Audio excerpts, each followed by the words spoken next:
जय श्री कृष्णा दोस्तों, राधे राधे। आप सभी का हमारे चैनल में बहुत बहुत स्वागत है।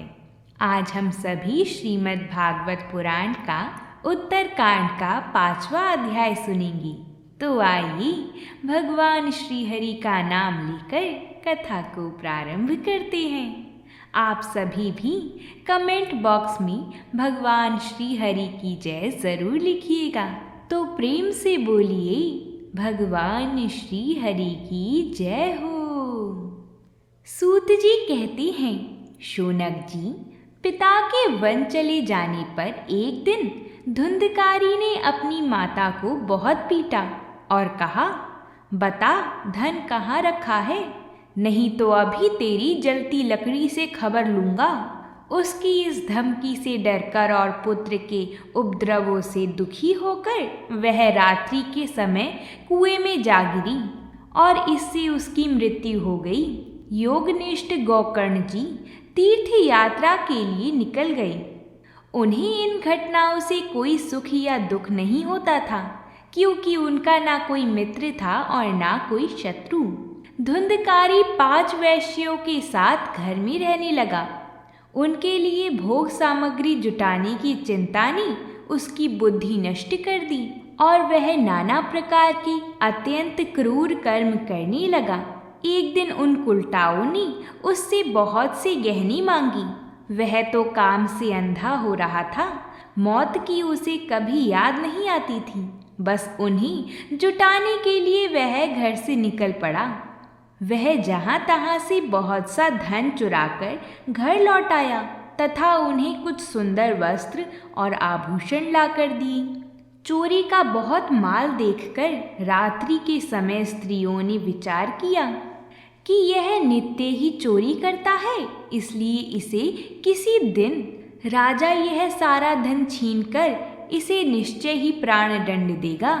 जब एक दिन इसे मरना ही है, तब हम ही धन की रक्षा के लिए गुप्त रूप से इसको क्यों ना मार डालें। इसे मारकर हम इसका माल लेकर जहाँ कहीं चली जाएंगी। ऐसा निश्चय कर उन्होंने सोए हुए धुंधकारी को रस्सियों से कस दिया और उसके गले में फांसी लगाकर उसे मारने का प्रयत्न किया। इससे जब वह जल्दी ना मरा तो उन्हें बड़ी चिंता हुई। तब उन्होंने उसके मुख पर बहुत से धधकते हुए अंगारे डाली। इससे वह अग्नि की लपटों से बहुत छटपटाकर मर गया। उन्होंने उसके शरीर को एक गड्ढे में डालकर गाड़ दिया। स्त्रियां प्रायः बड़ी दुस्साहसी होती हैं। उनके इस कृत्य का किसी को भी पता न चला। लोगों के पूछने पर कह देती थीं कि हमारे प्रियतम पैसे के लोभ से अब की बार कहीं दूर चले गए हैं, इसी वर्ष के अंदर लौट आएंगी। बुद्धिमान पुरुषों को दुष्ट स्त्रियों का कभी विश्वास न करना चाहिए। जो मूर्ख इनका विश्वास करता है उसे दुखी होना पड़ता है। इनकी वाणी तो अमृत के समान कामियों के हृदय में रस का संचार करती है, किंतु हृदय छुरे की धार के समान तीक्ष्ण होता है। भला इन स्त्रियों का कौन प्यारा है। वह कुलटाएं धुंधकारी की सारी संपत्ति समेटकर वहां से चंपत हो गईं। उनके ऐसे न जाने कितने पति थे और धुंधकारी अपने कुकर्मों के कारण भयंकर प्रेत हुआ। वह बवंडर के रूप में सर्वदा 10 दिशाओं में भटकता रहता था तथा शीत घाम से संतप्त और भूख प्यास से व्याकुल होने के कारण हा देव चिल्लाता रहता था, परंतु उसे कहीं भी कोई आश्रय न मिला। कुछ काल बीतने पर गोकर्ण जी ने भी लोगों के मुख से धुंधकारी की मृत्यु का समाचार सुना। तब उसे अनाथ समझकर उन्होंने उसका गया जी में श्राद्ध किया और भी जहाँ जहाँ वह जाते थे उसका श्राद्ध अवश्य करते थे। इस प्रकार घूमते घूमते गोकर्ण जी अपनी नगर में आई और रात्रि में दूसरों की दृष्टि से बचकर सीधे अपने घर के आंगन में सोने के लिए पहुँची। वहाँ अपने भाई को सोया देख आधी रात के समय धुंधकारी ने अपना बड़ा विकट रूप दिखाया। वह कभी भेड़ा, कभी हाथी, कभी भैंसा, कभी इंद्र और कभी अग्नि का रूप धारण करता। अंत में वह मनुष्य के आकार में प्रकट हुआ। ये विपरीत अवस्थाएं देखकर गोकर्ण जी ने निश्चय किया कि यह कोई दुर्गति को प्राप्त हुआ जीव है। तब उन्होंने उससे धैर्यपूर्वक पूछा, तू कौन है? रात्रि के समय ऐसे भयानक रूप क्यों दिखा रहा है? तेरी यह दशा कैसे हुई? हमें बता तो सही, तू प्रेत है, पिशाच है या कोई राक्षस है? सूत जी कहते हैं, गोकर्ण जी के इस प्रकार पूछने पर वह बार बार जोर जोर से रोने लगा। उसमें बोलने की शक्ति नहीं थी, इसलिए उसने केवल संकेत मात्र किया। तब गोकर्ण जी ने अंजलि में जल लेकर उसे अभिमंत्रित करके उस पर छिड़का। इससे उसके पापों का कुछ शमन हुआ और वह इस प्रकार कहने लगा, मैं तुम्हारा भाई हूँ। मेरा नाम है धुंधकारी। मैंने अपने ही दोषों से अपने आप को नष्ट कर दिया। मेरे कुकर्मों की गिनती नहीं की जा सकती। मैं तो महान अज्ञान में चक्कर काट रहा था। इससे मैंने लोगों की बड़ी हिंसा की। अंत में कुलटा स्त्रियों ने मुझे तड़पा तड़पा कर मार डाला। इससे अब प्रेत योनि में पड़कर यह दुर्दशा भोग रहा हूँ। अब देववश कर्म फल का उदय होने से मैं केवल वायु भक्षण करके जी रहा हूँ। भाई, तुम दया के समुद्र हो। अब किसी प्रकार जल्दी ही मुझे इस योनि से छुड़ाओ। गोकर्ण जी ने धुंधकारी की सारी बातें सुनी और तब उससे बोले, भाई, मुझे इस बात का बड़ा आश्चर्य है। मैंने तुम्हारे लिए विधि पूर्वक गया जी में पिंडदान किया, फिर भी तुम प्रेत योनि से मुक्त कैसे नहीं हुए? यदि गया श्राद्ध से भी तुम्हारी मुक्ति नहीं हुई, तब इसका और कोई उपाय नहीं है। अच्छा, तुम सब बात खोलकर कहो, मुझे अब क्या करना चाहिए? प्रेत ने कहा, मेरी मुक्ति सैकड़ों गया श्राद्ध करने से भी नहीं हो सकती। अब तो तुम इसका कोई और उपाय सोचो। प्रेत की यह बात सुनकर गोकर्ण जी को बड़ा आश्चर्य हुआ। वह कहने लगी, यदि सैकड़ों गया श्राद्धों से भी तुम्हारी मुक्ति नहीं हो सकती, तब तो तुम्हारी मुक्ति असंभव ही है। अच्छा, अभी तो तुम निर्भय होकर अपने स्थान पर रहो। मैं विचार करके तुम्हारी मुक्ति के लिए कोई दूसरा उपाय करूँगा। गोकर्ण जी की आज्ञा पाकर धुंधकारी वहाँ से अपने स्थान पर चला गया। इधर गोकर्ण जी ने रात भर विचार किया, तब भी उन्हें कोई उपाय नहीं सूझा। प्रातः काल उनको आया देख लोग प्रेम से उनसे मिलने आए। तब गोकर्ण जी ने रात में जो कुछ जिस प्रकार हुआ था वह सब उन्हें सुना दिया। उनमें जो लोग विद्वान, योगनिष्ठ, ज्ञानी और वेदज्ञ थे, उन्होंने भी अनेकों शास्त्रों को अलट पलट कर देखा, तो भी उसकी मृत्यु का कोई उपाय न मिला। तब सबने यही निश्चय किया कि इस विषय में सूर्य नारायण जी जो आज्ञा करें वही करना चाहिए। अंततः गोकर्ण जी ने अपने तपोबल से सूर्य की गति को रोक दिया। उन्होंने स्तुति की, भगवान, आप सारे संसार के साक्षी हैं। मैं आपको नमस्कार करता हूँ। आप मुझे कृपा करके धुंधकारी की मृत्यु का साधन बताइए। गोकर्ण जी की यह प्रार्थना सुनकर सूर्य देव जी ने दूर से ही स्पष्ट शब्दों में कहा, श्रीमद् भागवत से मुक्ति हो सकती है, इसलिए तुम उसका सप्ताह पारायण करो। सूर्य देव का यह धर्ममय वचन वहाँ सभी ने सुना। तब सबने यही कहा कि प्रयत्न पूर्वक यही करो। है भी यह साधन बहुत सरल। अंततः गोकर्ण जी ने भी तदनुसार निश्चय करके कथा सुनाने के लिए तैयार हो गई। देश और गांव से अनेकों लोग कथा सुनने के लिए आए। बहुत से लंगड़े लूले, अंधे बूढ़े और मंदबुद्धि पुरुष भी अपने पापों की निवृत्ति के उद्देश्य से वहां पहुंचे। इस प्रकार वहां इतनी भीड़ हो गई कि उसे देखकर देवताओं को भी आश्चर्य होता था। जब गोकर्ण जी ने व्यास गद्दी पर बैठकर कथा कहने लगी, तब वह प्रेत भी वहां आ पहुंचा और इधर उधर बैठने के लिए स्थान ढूंढने लगा। इतने में ही उसकी दृष्टि एक सीधे रखी हुई 7 गांठ के बांस पर पड़ी। उसके नीचे के छिद्र में घुसकर वह कथा सुनने के लिए बैठ गई। वायु रूप होने के कारण वह बाहर कहीं बैठ नहीं सकता था, इसलिए बांस में घुस गया। गोकर्ण जी ने एक वैष्णव ब्राह्मण को मुख्य श्रोता बनाया और प्रथम स्कंद से ही स्पष्ट स्वर में कथा सुनानी प्रारंभ की। सायंकाल में जब कथा को विश्राम दिया गया, तब एक बड़ी विचित्र बात हुई।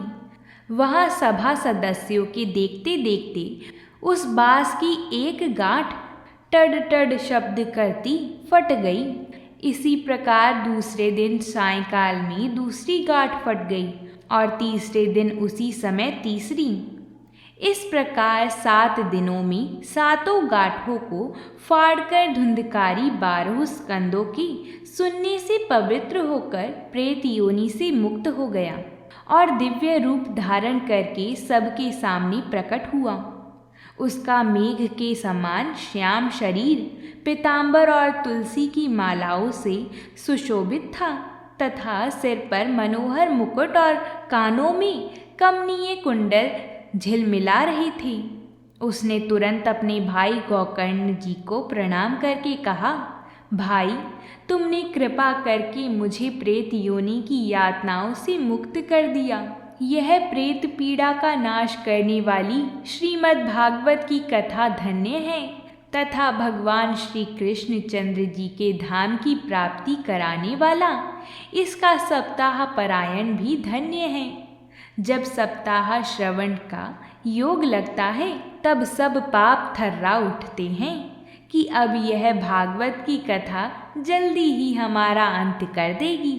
जिस प्रकार आग गीली सूखी, छोटी बड़ी सब तरह की लकड़ियों को जला डालती है, उसी प्रकार यह सप्ताह श्रवण मन, वचन और कर्म द्वारा किए हुए नए पुराने छोटे बड़े सभी प्रकार के पापों को भस्म कर देता है। विद्वानों ने देवताओं की सभा में कहा है कि जो लोग इस भारतवर्ष में श्रीमद् भागवत की कथा नहीं सुनते, उनका जन्म वृथा ही है। भला मोहपूर्वक लालन पालन करके यदि इस अनित्य शरीर को हष्टपुष्ट और बलवान भी बना लिया, तो भी श्रीमद् भागवत की कथा सुने बिना इससे क्या लाभ हुआ। अस्थियां ही इस शरीर के आधार स्तंभ हैं। नस नाड़ी रूप रस्सियों से यह बंधा हुआ है। ऊपर से इस पर मांस और रक्त थोपकर इसे चर्म से मांड दिया गया है। इसके प्रत्येक अंग में दुर्गंध आती है, क्योंकि है तो यह मलमूत्र का भांड ही। वृद्धावस्था और शोक के कारण यह परिणाम में दुखमय ही है। रोगों का तो घर ही ठहरा, यह निरंतर किसी न किसी कामनाओं से पीड़ित रहता है। कभी इसकी तृप्ति नहीं होती। इसे धारण किए रहना भी एक भार ही है। इसके रोम रोम में दोष भरे हुए हैं और नष्ट होने में इसे एक क्षण भी नहीं लगता। अंत में यदि इसे गाड़ दिया जाता है तो इसके कीड़े बन जाते हैं। कोई पशु खा जाता है तो यह विष्ठा हो जाता है और अग्नि में जला दिया जाता है तो भस्म की ढेरी हो जाता है। ये 3 ही इसकी गतियाँ बताई गई हैं। ऐसे अस्थिर शरीर से मनुष्य अविनाशी फल देने वाला काम क्यों नहीं बना लेता। जो अन्न प्रातः काल पकाया जाता है वह सायंकाल तक बिगड़ जाता है। फिर उसी के रस से पुष्ट हुए शरीर की नित्यता कैसी। इस लोक में सप्ताह श्रवण करने से भगवान की शीघ्र ही प्राप्ति हो सकती है। अंततः सब प्रकार के दोषों की निवृत्ति के लिए एकमात्र यही साधन है। जो लोग भागवत की कथा से वंचित हैं, वह तो जल में बूंद बूंदे और जीवों में मच्छरों के समान केवल मरने के लिए ही पैदा होते हैं। भला जिसके प्रभाव से जड़ और सूखे हुए बांस की गांठ फट सकती है, उस भागवत कथा का श्रवण करने से चित्त की गांठों का खुल जाना कौन बड़ी बात है। सप्ताह श्रवण करने से मनुष्य के हृदय की गांठ खुल जाती है, उसके समस्त संशय छिन्न भिन्न हो जाते हैं और सारे कर्म क्षीण हो जाते हैं। यह भागवत कथा रूप तीर्थ संसार के कीचड़ को धोने में बड़ा ही पट्टू है। विद्वानों का कथन है कि जब यह हृदय में स्थिर हो जाता है, तब मनुष्य की मुक्ति निश्चित ही समझनी चाहिए। जिस समय धुंधकारी ये सब बातें कह रहा था, जिसके लिए वैकुंठवासी पार्षदों के सहित एक विमान उतरा, उससे सब और मंडलाकार प्रकाश फैल रहा था। सब लोगों के सामने ही धुंधकारी उस विमान पर चढ़ गया।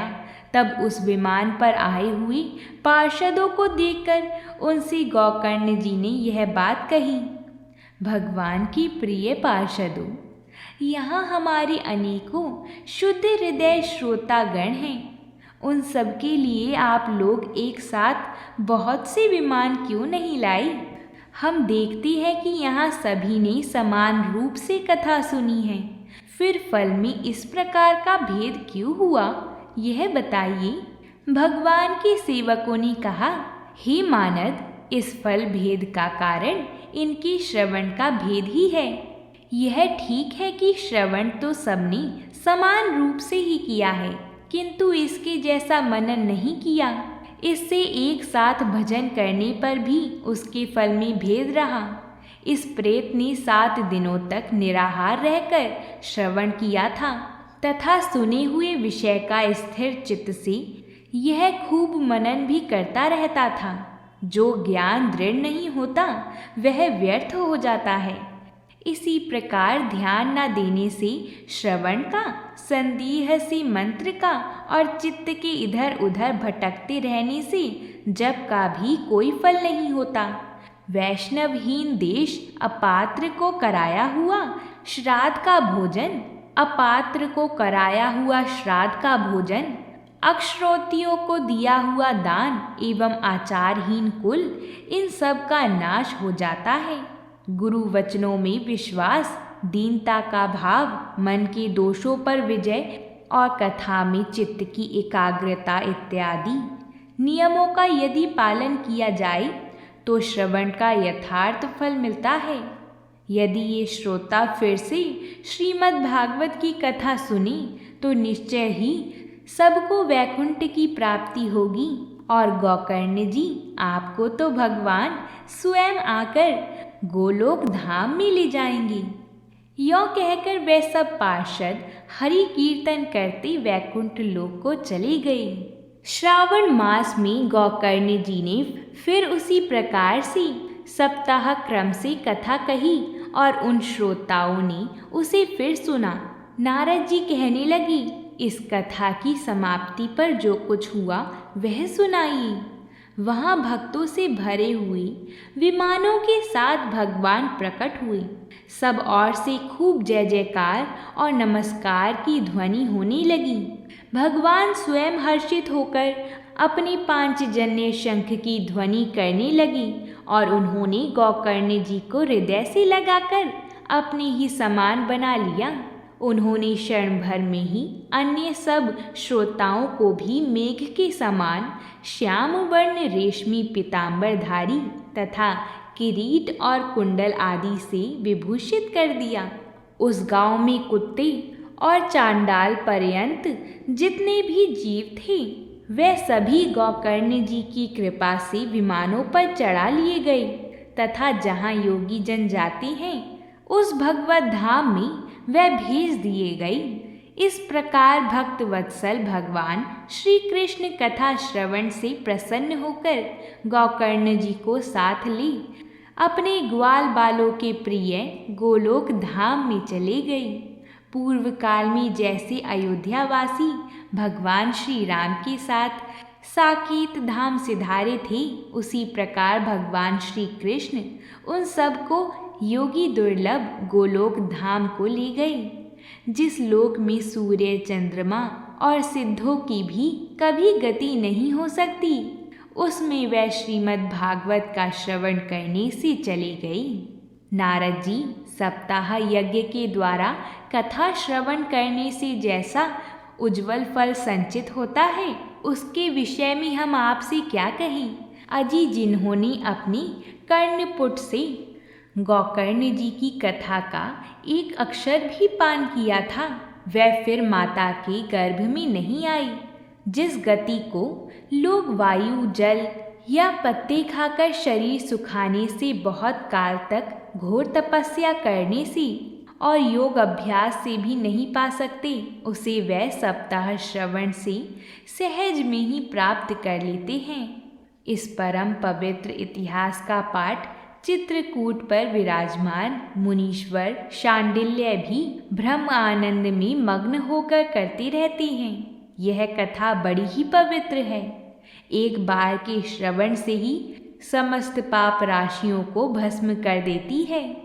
यदि इसका श्रद्धा के साथ पाठ किया जाए तो इससे पितृगण को बड़ी तृप्ति होती है और नित्य पाठ करने से मोक्ष की प्राप्ति होती है। प्रेम से बोलिए भगवान श्री हरि की जय हो। हम आशा करते हैं कि आप सभी ने इस कथा का श्रवण पूरी श्रद्धा और भक्ति भाव से किया होगा। तो इस प्रकार हमारा श्रीमद् भागवत का उत्तरकांड का 5वां अध्याय पूरा होता है। अब हम कल मिलेंगे आप सभी के साथ 6ठा अध्याय लेकर। आप सभी उस कथा का श्रवण अवश्य ही कीजिएगा। तो प्रेम से बोलिए भगवान श्री हरि की जय हो।